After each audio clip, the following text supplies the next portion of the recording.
Okay, so have you ever felt like you're just spinning your wheels? Yeah, like you're putting in the effort, but not really getting Yeah, anywhere. exactly. Like you want to be happier, more fulfilled, but it's like, how do you even get there? Well, good news. Your sources actually have some pretty amazing insights on how to boost your happiness. And it might surprise you. Yeah, it's not what you'd expect. No, it's all about goal setting. Goal setting, really. I was a bit skeptical at first too, but once I dug into these sources, I was like, whoa, there's actually a lot to this. Right. It's deeper than you might think. So much deeper. Yeah. So today we're going on a deep dive into all things goals and happiness. We're going to unpack why goals are so powerful for boosting your well-being, explore some fascinating insights from like the big names in the field, and even touch on the neuroscience behind it all. Yeah. Get ready for some brain science. I know, it's pretty cool stuff. So to kick things off, have you ever noticed how much stress uncertainty can cause? Oh my gosh, totally. That feeling of not knowing what's next or where you're headed, it's definitely anxiety inducing. It is, and that's where goal setting comes in. It's like this roadmap right in the middle of all that chaos. Right. So by setting clear goals, you're taking control of your life's direction. Okay. And that sense of control can actually reduce stress like crazy and just make you feel so much better overall. Makes total sense. So it's not just about like achieving the goal itself, but also about that sense of being in the driver's seat. Yeah, exactly. And there's more to it than that, too. Yeah. Your sources talk about this fascinating link between goal setting and, dopamine. Dopamine. Okay, bring on the brain science. So dopamine is like your brain's feel-good chemical, its reward system. Uh-huh. Every time you hit a goal, big or small, your brain releases dopamine. Oh. And that creates a feeling of pleasure, and it makes you want to repeat that behavior. So that's why it feels so good to like check things off my to-do list. It's a mini dopamine party. It is, every single time. And what's even cooler is the more you set goals and you achieve them, the more your brain strengthens those pathways. Mm. So it becomes easier to stay motivated and keep going. So it's like training your brain for success. Yeah, exactly. It's like the more you do it, the better you get at it. Wow, that's pretty powerful. Yeah. But it's not just about the dopamine, right? No, There's more to it. achieving goals, no matter how big or small, also gives you this sense of accomplishment, which in turn boosts your confidence. Okay. And that belief in yourself can actually have a ripple effect on other areas of your life. It's like that saying, success breeds success. Yeah, exactly. But, okay, so we know that setting goals is important for happiness, but where do we even begin? Well, that's where the wisdom from some real goal-setting gurus comes in. Yeah. Your sources have all these amazing insights from, like, Locke and Latham. Locke and Latham, those guys are like the pioneers of goal-setting theory, right? Good. What's their take on all of this? So their theory basically says that you need to set challenging goals, things that actually push you a little bit, Hmm. but they also have to be attainable. Like, it can't feel impossible from the get-go, right? So finding that sweet spot between pushing yourself and setting yourself up for success. Yeah, exactly. Like, you want to aim high, but still keep it real. Okay, makes sense.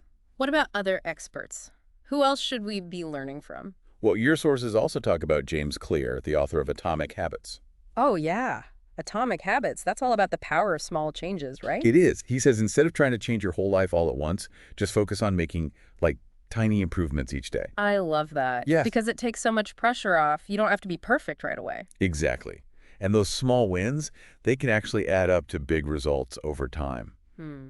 It's like compound interest, but for your goals. Oh, I like that analogy. Yeah, you might not see the results right away, but over time, it can make a huge difference. So we've got Locke and Latham telling us to set challenging yet attainable goals, and then James Clear reminding us to break those big goals down into like bite-sized chunks.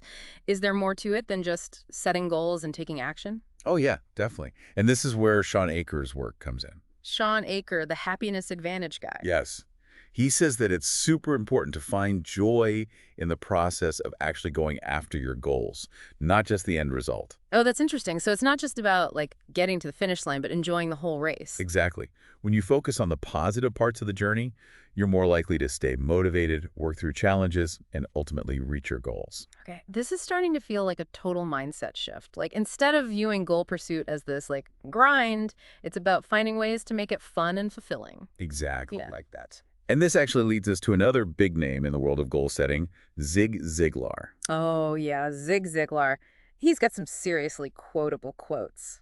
Yeah, and this one is super relevant to our conversation today. He said, what you get by achieving your goals is not as important as what you become by achieving your goals. Whoa, that's deep. Yeah, right. So it's not just about the reward, it's about like the internal transformation that happens along the way.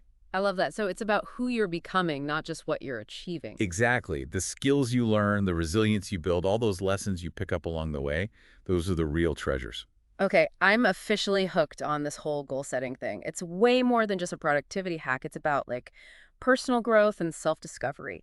But how do we put all these amazing insights into practice? How do we actually set goals that are both meaningful and achievable? That's where those practical tips come in. And a lot of your sources point to one specific framework, which is the SMART Goals framework.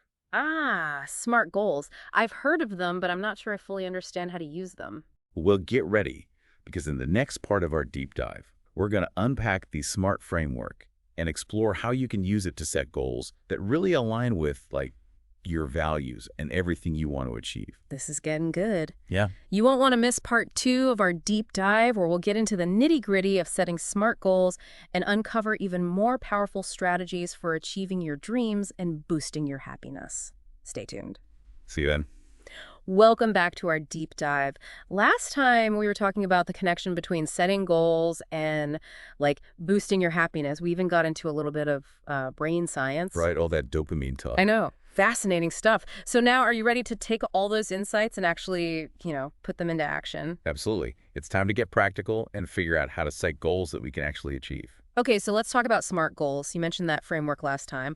What does SMART actually stand for, and why is it so important for, like, setting ourselves up for success? So SMART is an acronym, and it stands for specific, measurable, achievable, relevant, and time-bound. It's such a great tool because it basically takes all the vagueness out of goal setting. You're not just saying, like, I want to be healthier. You're actually creating a roadmap for how to get there. Okay, yeah, that makes sense. Vague goals can be super overwhelming, but if you break them down into smaller, more concrete steps, it's way more manageable. Exactly. So let's actually go through each part of the SMART framework, starting with specific. Okay.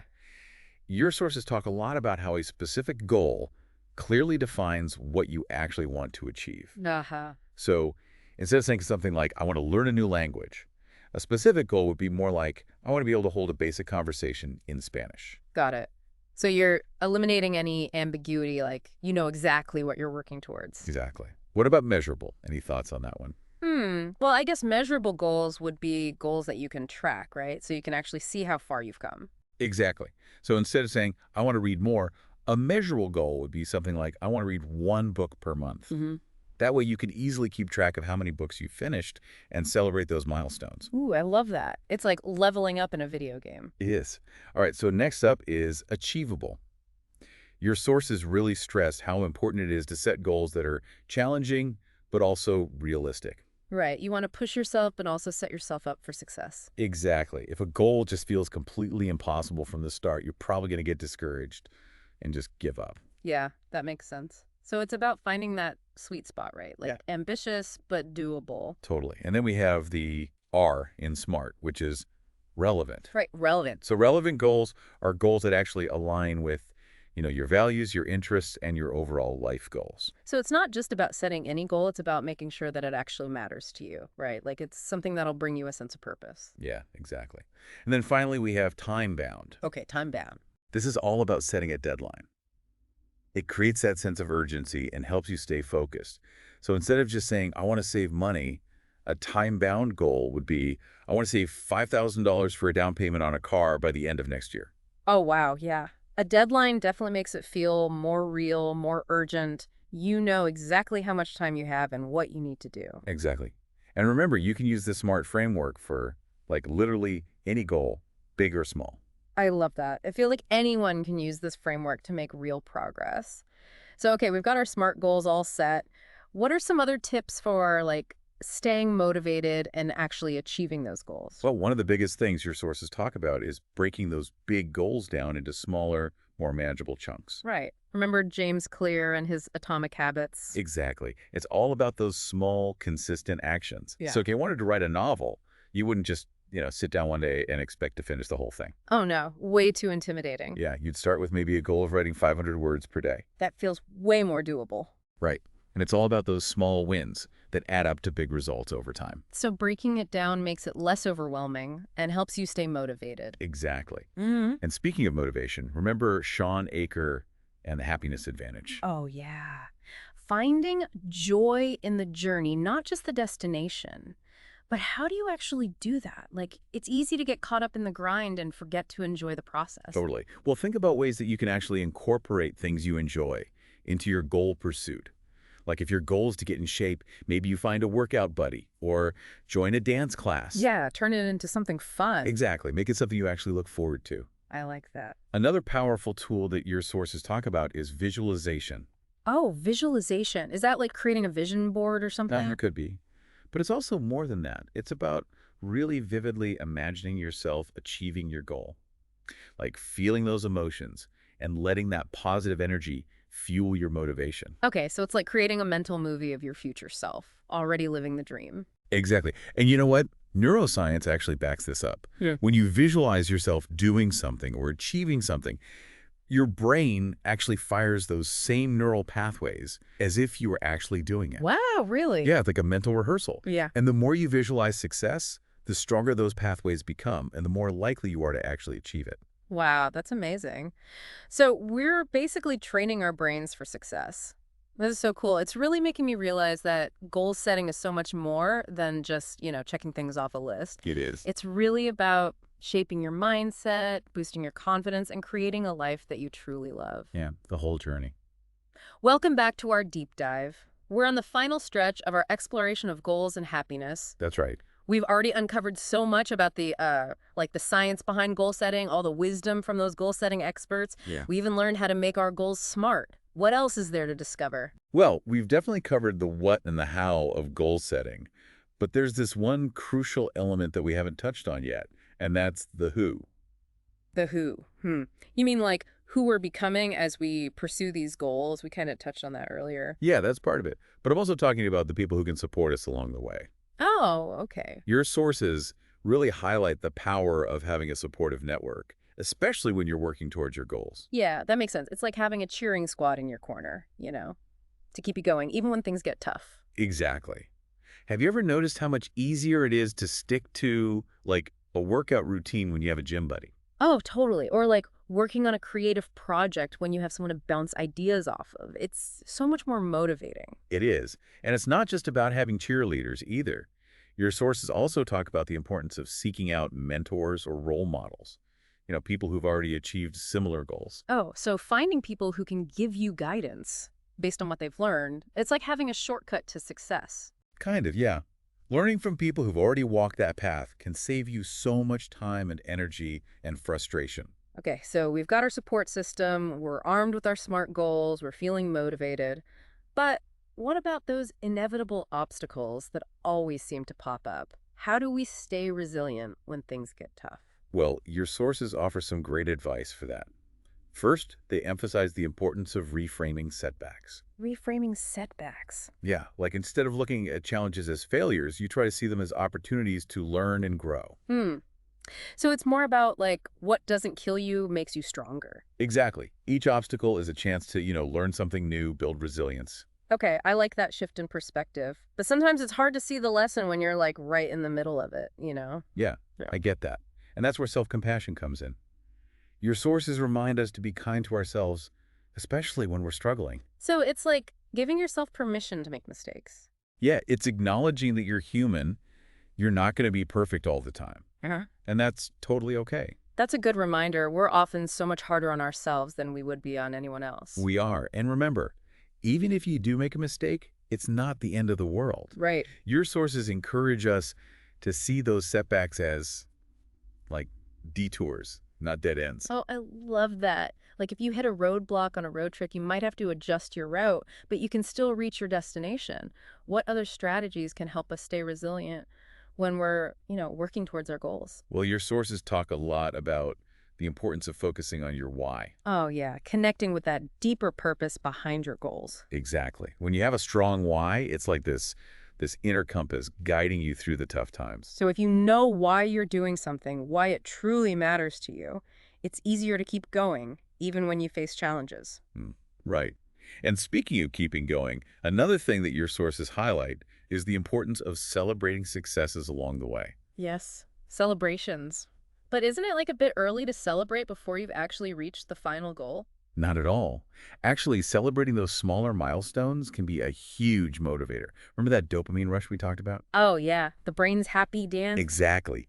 Each little win gives you that dopamine boost and makes you want to keep going. Like those little rewards in video games that keep you playing.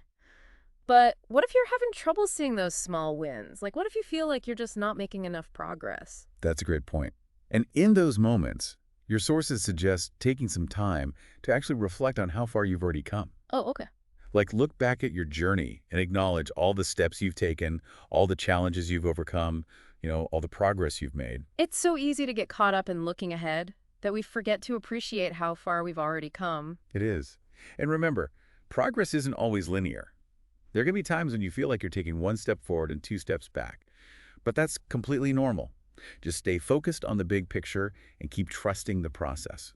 This has been such an incredible deep dive. We've covered so much ground. Okay. We explored all the science behind goal setting, learned all kinds of practical tips from experts, and even talked about how to stay motivated and resilient along the way.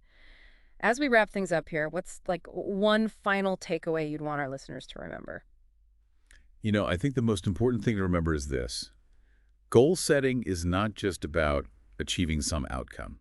Right. It's about the entire journey. It's about growth and transformation and becoming the best version of yourself. I love that. So beautifully said. So, to everyone listening, if you're ready to unlock your full potential and create a life that is truly happy and fulfilling, just take that first step. Set some amazing goals. Remember, you have everything you need to succeed. You do. And we can't wait to hear about all the incredible things you accomplish. Thanks for joining us on this deep dive. It's been a pleasure.